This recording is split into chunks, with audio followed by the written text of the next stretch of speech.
Thank you and welcome to the show today.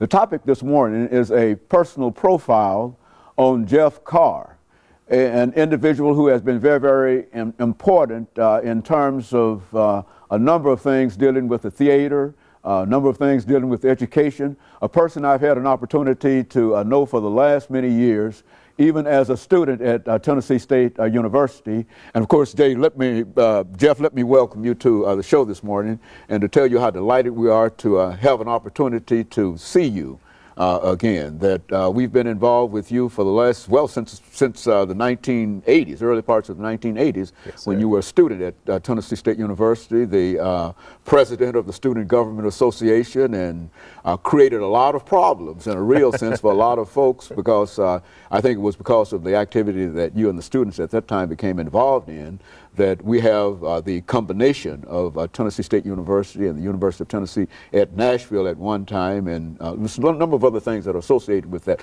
Let's talk about that by having you to give us some information about your background, your education, and some of the things that were important in terms and eventually leading you to a situation where the community saw you sitting on the top of a theater here.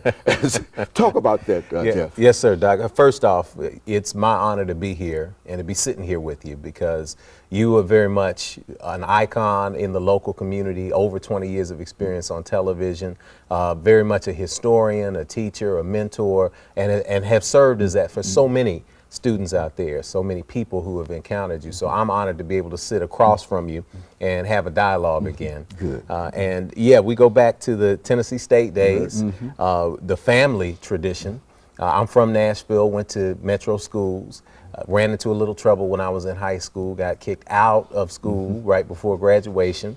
I had to go spend a little more time in high school, but when I got out, I ended up at Tennessee State University, where I always wanted to be. I always wanted to play in the band.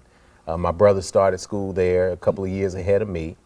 He was in the band too. We were both in theater and drama, learning from people like W. Dury Cox and H. Devereaux Brady and Sandra Holt and the Hockett brothers, all of the great tradition people out there who taught us our craft and gave us a lot in terms of self-esteem.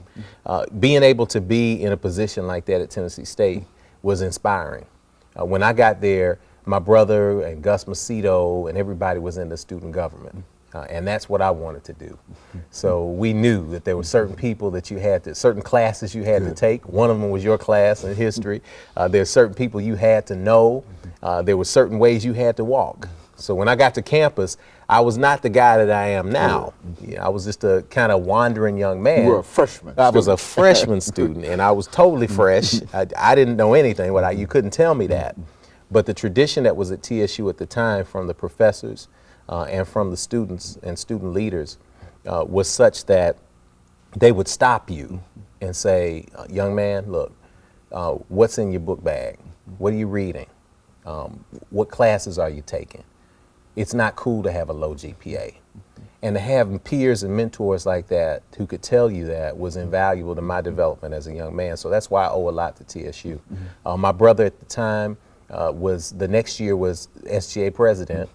3 years later, I was SGA president. We were the first brothers to ever both be SGA president.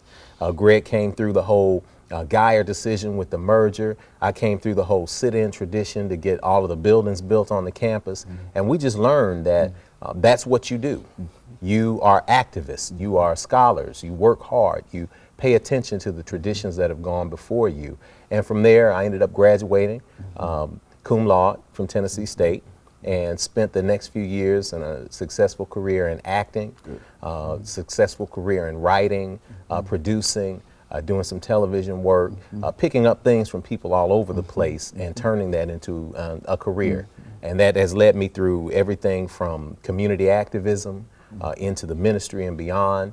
And I'm just excited to be able to continue to have opportunities to do what I'm doing. And now you're stationed here in Nashville, Tennessee, and now you're the director of the theater in Nashville here. Now, Yes, sir. We'll talk about that during the second segment, but start us off on that. How did that start?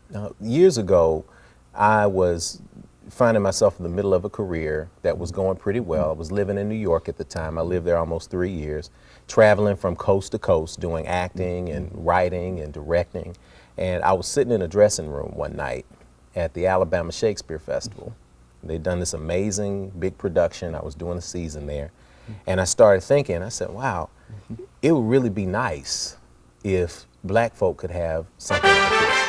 Okay, cool. That's where it started. Let us take this first commercial break, and we'll be back with our audience following this very, very short commercial break.